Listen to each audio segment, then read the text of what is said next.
Viewers, আশা করি ভালো আছেন। আজকের ভিডিওতে আপনাকে স্বাগত জানাচ্ছি। আজকের ভিডিওতে আমি দেখাবো, দেখুন এখানে নিশ্চয় বুঝতে পেরেছেন আমার বিষয়টা কী হতে পারে। এটা আমার ফেসবুকের টাইমলাইনে পোস্ট করা একটি ছবি। এটা 3D ফটো।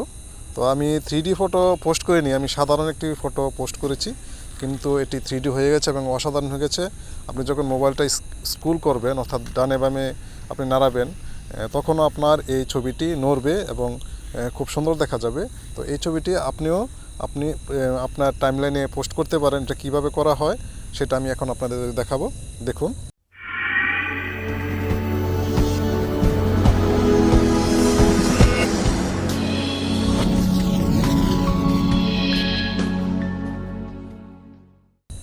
তো এটা পোস্ট করার জন্য আপনাকে যেতে হবে, প্রথম এখানে ক্লিক করবেন।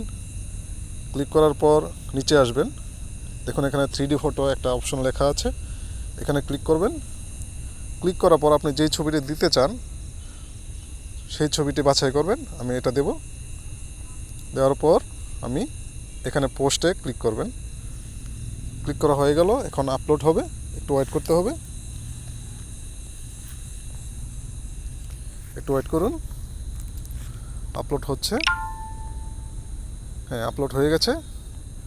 এবার দেখুন, এখন আমি যে ফটোটি আপলোড করেছি, দেখুন সুন্দর দেখাচ্ছে, অসাধারণ দেখাচ্ছে। এটা একটি সাধারণ ফটো ছিল, কিন্তু এটা 3D হয়ে গেছে এবং অসাধারণ দেখাচ্ছে। তো এইভাবে এরকম একটি পোস্ট দিয়ে আপনি আপনার বন্ধুকে চমকে দিতে পারেন এবং তারা অবশ্যই খুশি হবে। তো এই ছিল আমার ভিডিওটি ভালো লাগলে অবশ্যই একটি লাইক করবেন। ধন্যবাদ আপনাকে ভিডিওটি দেখার জন্য।